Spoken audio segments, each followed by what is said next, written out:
Hello guys, and welcome to another predictions video. I will be doing the remainder of the week 2 games, excluding Monday nights. And with that being said, let's just jump right into it. The first game that we obviously have are the New Orleans Saints against the Dallas Cowboys. Both teams coming off very impressive wins in week 1. The Saints obviously up against, their division rival in the Panthers, and then the Cowboys really laying the hammer on the Browns. Now, I'm going to give the Cowboys a little bit more props just because I think, as we all know, the Panthers, a lot of optimism coming in this season, but not much reason to believe that they were going to really take a huge step, in my opinion. I still think that's a team with a lot of pieces missing. And then, you look at Dallas playing the Browns. The Browns obviously have a very impressive end of last season. Stefanski winning Coach of the Year, which I'll be honest, I didn't really agree with, despite all the injuries that they had. They really looked like they miss having that workhorse back on their team, and then as well as their 2 tackles, and that sort of thing. With this game, with injuries, most notably, we have the Saints, where Marshawn Lattimore is questionable. I fully expect him to play. Otherwise, CeeDee Lamb is just going to have a day on New Orleans, despite them are being pretty well coached and a pretty good cornerback room. And then on the Cowboys, we have the injury that we have on the Cowboys that I'm a little bit concerned with, but not super concerned with, because I do think that they still have good weapons. Besides him, is that Jake Ferguson is doubtful with his knee injury and didn't practice all week. It's kind of a blow to a player that kind of jumped up on the radar last year, and they were probably, and I mean, he got injured last game, unfortunately. Very unnecessary injury, due to the fact that they held control of that game throughout. With that being said, I think the Saints are going to go up against a much more ferocious defense. I think it's going to be hard for them to run the ball. I do think that they will hold up better than the Browns did against the Cowboys, since they don't really have any major O-line injuries and that sort of thing. The only thing that I would say is that their goodness, sorry you guys. Talise Fuaga is questionable in this game, and that it's just never good, I feel like, whether it be interior and exterior against the Cowboys, because they can get pressure from both, and they're going to need every O-line they have, to be fully healthy to, do the best that they can against the Cowboys. With that being said, I fully expect the Cowboys at home to be able to win this. And I'm going to say that they're going to score 24, and I think the Saints, they're going to score 17, a 17-point difference. And that's my first game prediction. Moving on to our next game, we have Tampa Bay visiting the Detroit Lions.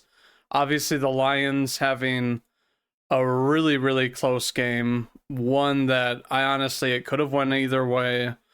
If the Rams had converted on that 3rd down, where the pass was just barely too far ahead of Cooper Kupp, that could have ended the game. But instead we got an overtime, and then they were able to just essentially run down the field and finish off the Rams last week. Now the Buccaneers, they obviously last week. They played Washington. Did a very sound job against them, even though Washington has a new QB, obviously Daniels, and overall just dominated that game.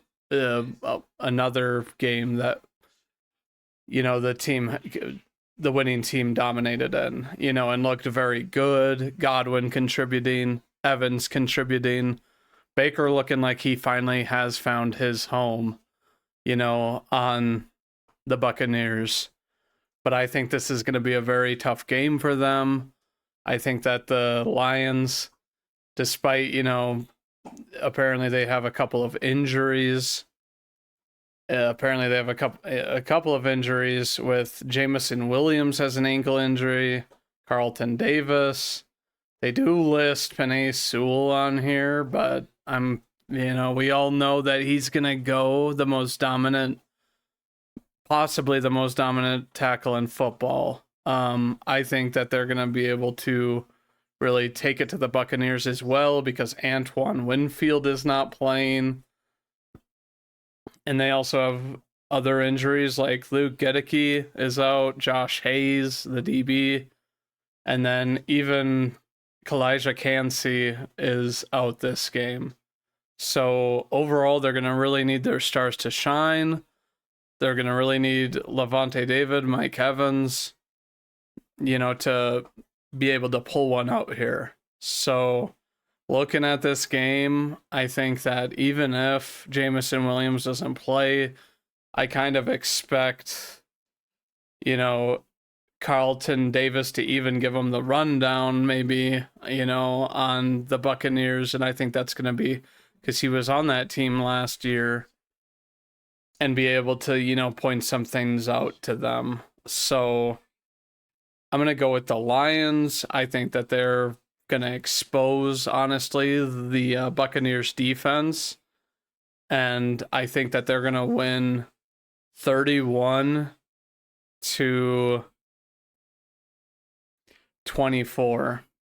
or 27 possibly, because I think that the Buccaneers do have a good offense. And so I'm taking the Lions in this game, and they'll be starting off the season 2-0.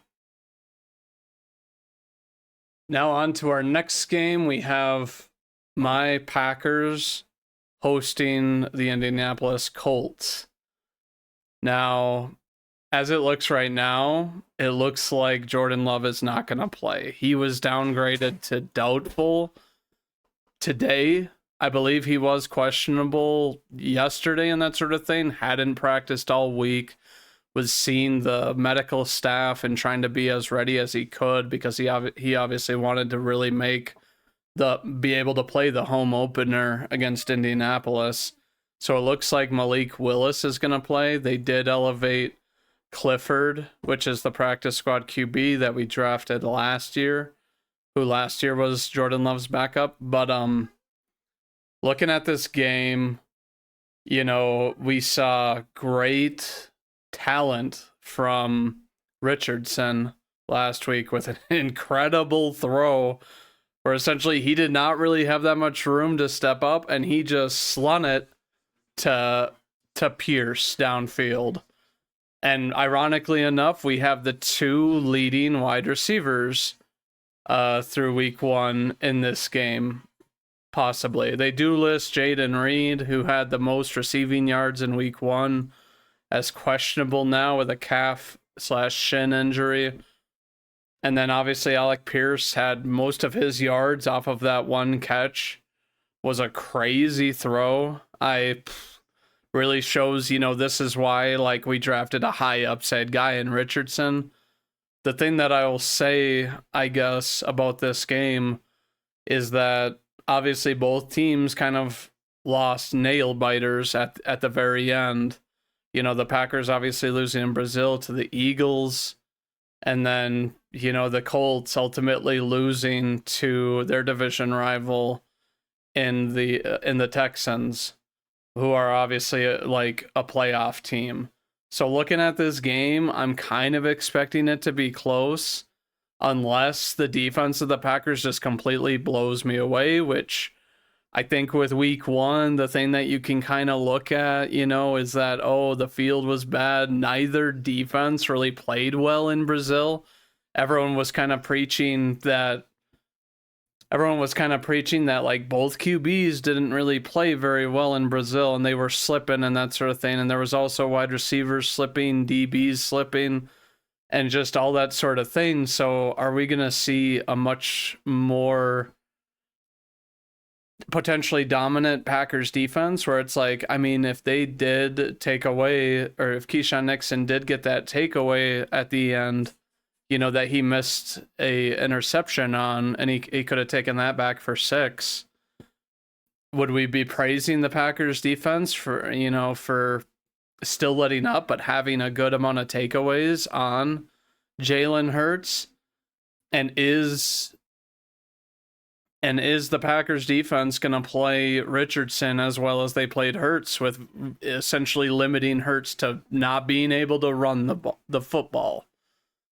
And are we going to see a different defense in the sense that while the Indianapolis Colts have weapons, I don't think that they're quite up to the level of a Devonta Smith and A.J. Brown like the Packers faced in the previous week. And even with Malik Willis playing and having like 19 days on the team so far, I think that he's going to bring a dynamic where he's a little bit more athletic than Love is. And I think that, LaFleur, being the brilliant offensive mind that he is, he's going to make it easy on him. And, we might also see a better run game because, as we all know, Jacobs did not run well early against the Eagles. And I do think, the Colts are a very sound team. They're very well coached. And the team is rallying behind their head coach. But I am going to take my Packers in this game. And I think we win this game 24-20 is my prediction for this game. Moving on, we have the Jets visiting Tennessee. Tennessee ultimately kind of throwing their game away on Sunday against the Bears. Ultimately, Will Levis throwing a game-losing pick 6 when he was getting sacked and just tried to sling it out, to the wide receiver, but ends up being a crazily easy pick 6.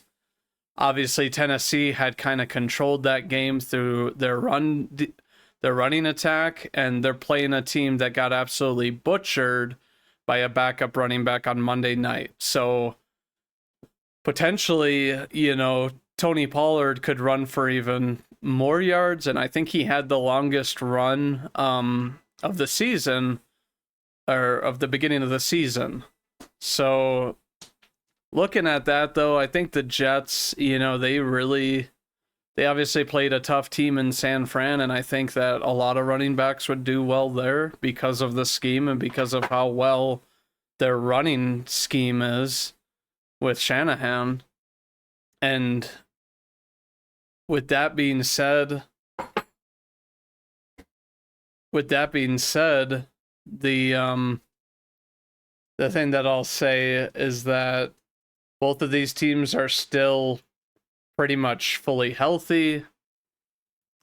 And I think Will Levis will learn from that. And we'll have to see how the Jets respond in visiting another stadium. And I think that they will win. I think that the Titans obviously went up against a team with good wide receivers, but I also think that they went up against a team that the QB play wasn't very good. Obviously, Caleb Williams, despite not making like any crazy mistakes, he only had 93 yards catching. And I think that even in the loss, Rodgers was still doing well. He was still dealing the ball. Had a pick, obviously, but obviously, I think that the Jets, I mean, they really don't want to go down, 2 games at the beginning of the season. Like, as it isn't a good look for them. So I am gonna take them. I think that they're gonna rise to 1-1 and be back to 500. Whereas Tennessee, I think that they're gonna maybe have a better game with less errors, but ultimately aren't going to have the firepower that they need, and that it's going to be very hard. And Will Levis is going to have to be throwing dimes to these guys because they're playing a lot better of a secondary than the Bears.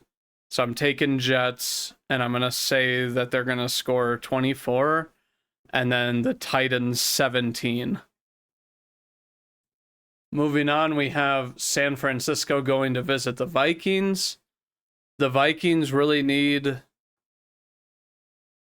this game to kind of prove that their dominance, can shine against, a better team. Because obviously last week, as we all know, we saw Sam Darnold really light it up, really do well against a Giants team that they are kind of depleted on the defense and that sort of thing.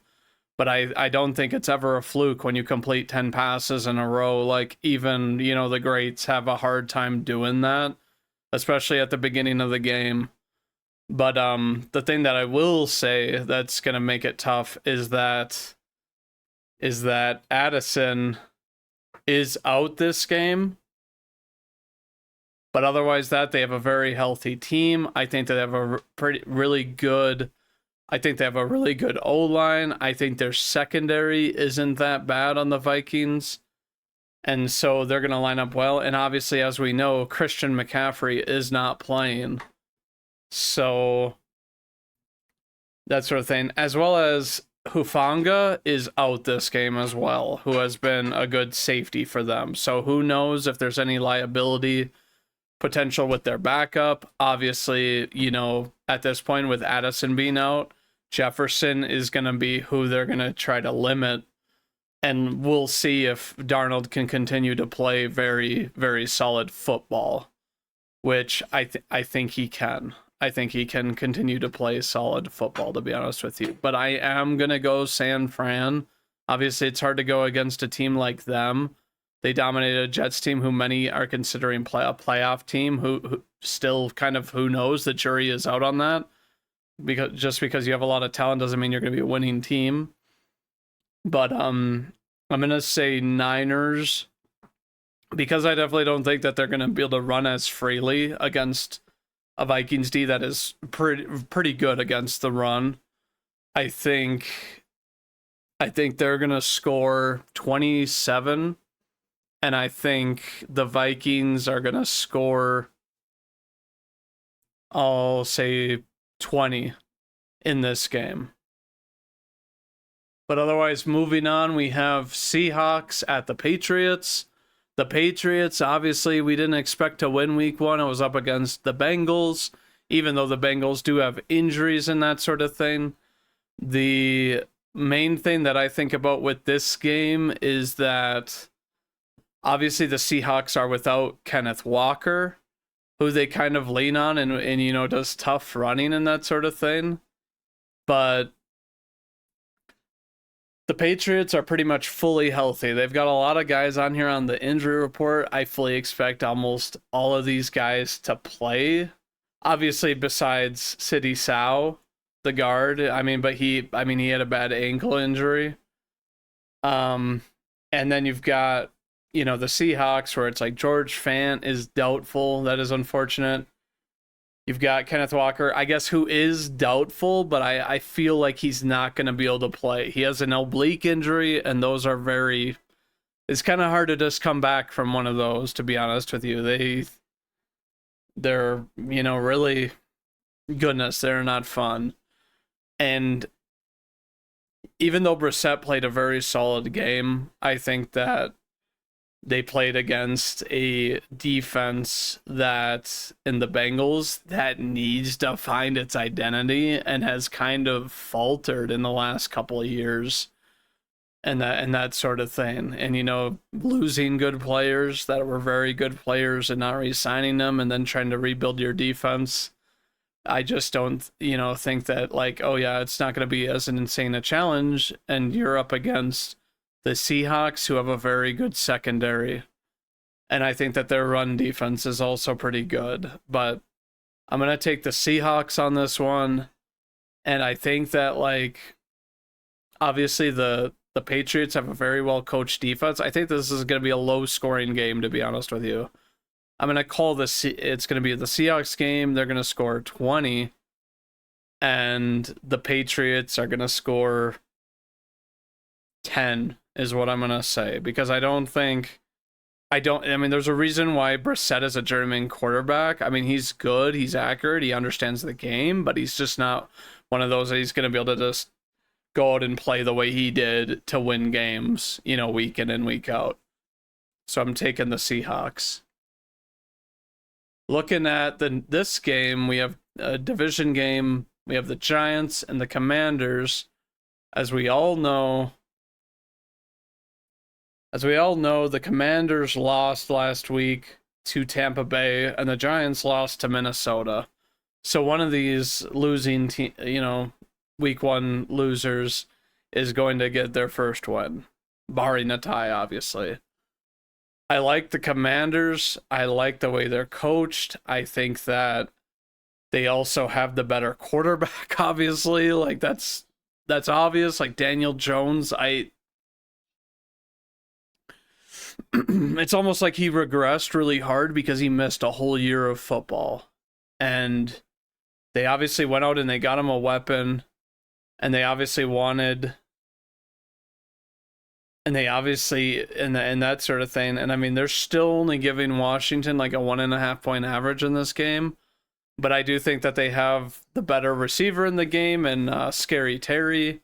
I think that because of having, a good quarterback in Daniels, I think that, they're going to be able to run the ball better. And then you have the Giants, who Neighbors had a pretty good game. But overall, these guys, they just, they kind of, until you can show me that Daniel Jones can be good, I just don't see it. And they were essentially able to score, 6 points last week against a Minnesota defense. I think that they can score a little bit more, this game. But I'm still going to only give them 10 points. And I think that the Commanders, I think that they can really dice up, Daniels can really dice up the Giants, and I'm going to give them a blowout win, 28-10, in favor of the Commanders. Moving on, we have Chargers-Panthers. I couldn't think of a, better sort of game for the Chargers to obviously start 2-0 against, with the Panthers, who absolutely got demolished last week. And it was against Derek Carr, who didn't really do a crazy amount of stuff.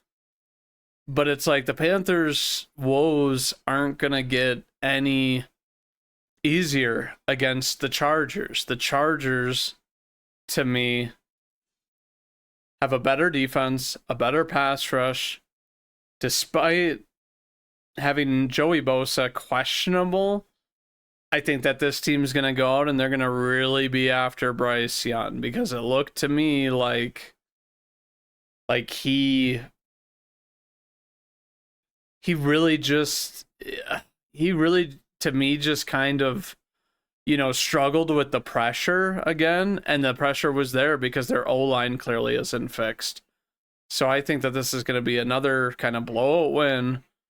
Not as bad as last week, because, I mean, a lot of that came down to kind of that they had a lot of, turnovers and, that sort of thing, and that it wasn't just purely the Saints offense. And obviously Harbaugh, to me, is going to run it a bit more, so, that's going to kind of limit their amount of points that, the Chargers could get. But it's going to be a dominating win, and I'm going to take the Chargers. I'm going to give them 27 points to the Panthers. I think they score 6, 2 field goals, to be honest with you, because I don't think they score on this defense, to be honest with you. Barring some, blown defensive play. Moving on, we have Browns-Jaguars. Now, the Jaguars, as we all know, had the Dolphins. They had the Dolphins, a Dolphins team that obviously got handled by the Bills. I'm very sorry for Tua, of course. Um, but the Jaguars continue this oddball thing where it's like Lawrence, will land these throws in the back of the end zone, look like goodness. If he could do this all game, he's gonna be he's gonna be hard to deal with because he doesn't even have to run. He can run, doesn't have to, but he can land these footballs in spots that only his guys can get them in the back of the end zone. Like, it was a beautiful throw. But looking at Cleveland, yeah, they're not going up against the Cowboys pass rush, which I'm sure they're happy about, and they still are going to be without Jedrick Wills. He is out. But Jack Conklin is questionable with his knee injury, and he was limited participation all week. So, thinking about this game, you also do have David Njoku out, who had a good year last year with all of these different quarterbacks that the Browns have had to start. And then you're looking at the Jacksonville Jaguars, and the only player that isn't going to play is Darnell Savage.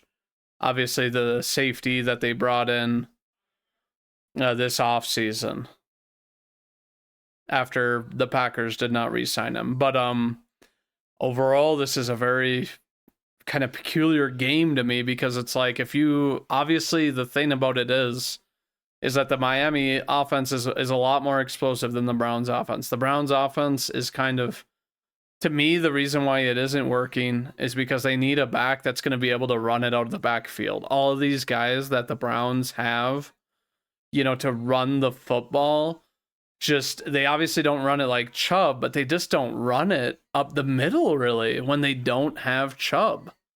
And I think that makes their offense way too predictable. I'm not saying that Deshaun Watson is going to come out and light up in the right system anymore, because he definitely holds the ball too long and he makes plenty of mistakes.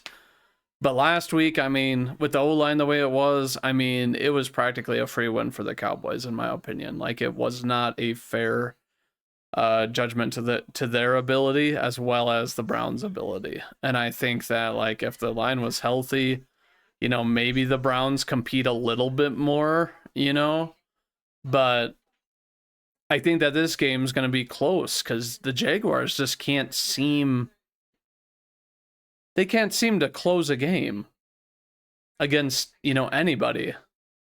So I'm going to, and I think that the pass rush is obviously going to be a lot more they're going to get after the Jaguar, or they're going to get after Trevor Lawrence a lot more, because they just have a better pass rush than who they played last week. And with that being said, it's going to be a bold call. I am actually going to go with the Browns, and I'm going to predict Browns take the win, and I think that they're going to eke out of this one. I think it's going to be 23-20 or 23-21. Take either of those. That is my call, because unless the Jaguars finally snap and Trevor Lawrence realizes he really needs to own this other team like he should. And that's the other thing, is that it's you're up against a great defense that they just got kind of decimated, but it's I think that was because they were just on the field way too much last week. The offense, contributing nothing, so they were on the field, for way too long. So I think that this week they're going to be looking for redemption, and they're going to see a team that essentially, isn't going to be playing with the utmost confidence, being shut out by a worse defense than they are in the second half last week.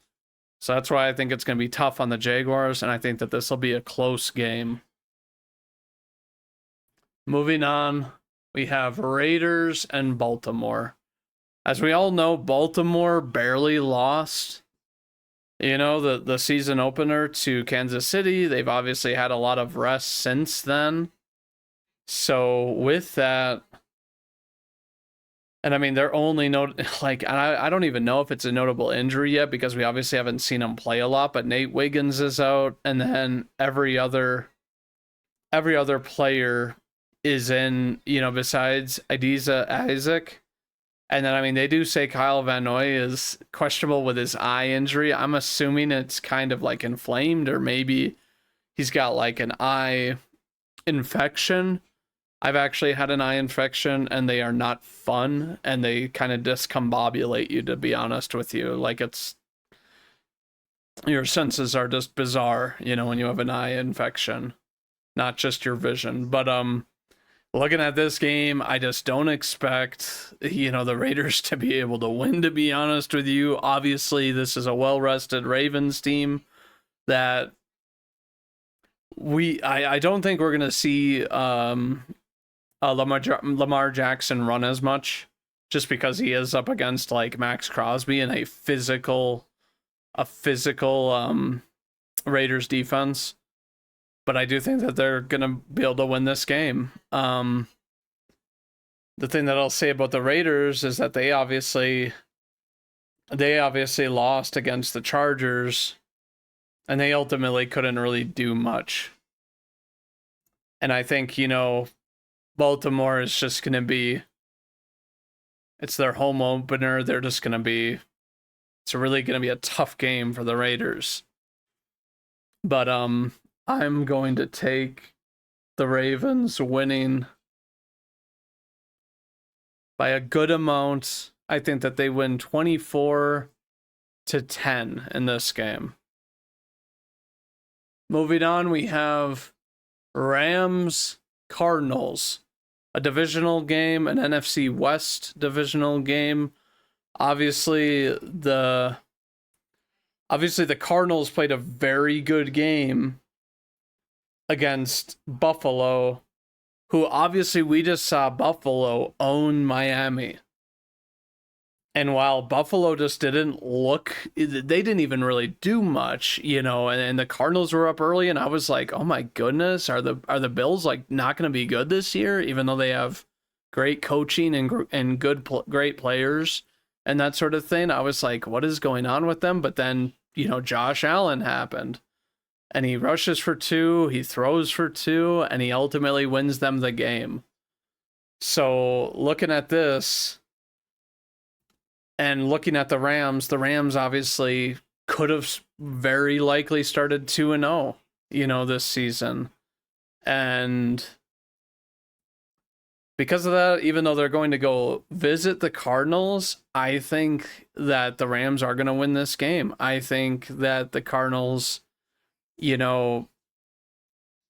not that they had hiccups or anything like that, but I think that they're going to be having to like learn and discover what their team does. Because there was a good amount in that game last week where it's like you see some good things, but then ultimately they kind of blew a really fat lead. And I think that the way that Stafford played against the Lions and the way he was getting pressured, I just don't think the Cardinals can replicate that. And even though Puka Nacua is on IR and he's not playing, he missed most of that Lions game, with that injury. And then you still had the Stafford Cup show. And it's like, I also think that, I'm trying to remember his name, the third string wide receiver for the Rams, he was doing really well. And, and that was and Stafford was dishing and dealing the ball like he does, and he's just very good. And I think that Kyler Murray, I think he's going to kind of have to discover what the deal is with this offense, because he's got many new weapons and kind of, the only thing that's solidified still, I think, is the run game, which doesn't really, attribute to how they're going to throw the ball. But I'm going to predict Rams win, and I think that they win 23-14. Going on, we have the Pittsburgh Steelers playing the Denver Broncos. Now, the Steelers, obviously, I don't think they got away with a win last week. I think the Steelers are trying to start off hot. I think the defense is going to try and carry them. Obviously, as long as TJ Watt is playing, I think that this team can go as far as he, can take them physically. And overall, I think that, they're obviously, Bo Nix isn't the most agile QB. And with that being said, I think that Watt is set to have another game. I don't know if it's another game where he's going to just absolutely make Bo Nix throw into like a couple interceptions, but it's definitely possible. Now, I have heard that Russell Wilson isn't going to be playing. I do think that even though Fields didn't have a touchdown and that sort of thing, I think he's just an overall better option. Everyone was hoping for the Russell Wilson revenge game on Denver, but I think that Denver would have much more of a reason to get revenge on Russ, than him get revenge on him, because he just kind of, I don't think he really cared about doing well on Denver, and I think that he's more of a guy to toot his own horn and that sort of thing. But I'm not here to get into a rant about Russell Wilson. I think that the Broncos, just for lack of a better word, are one of the least talented teams.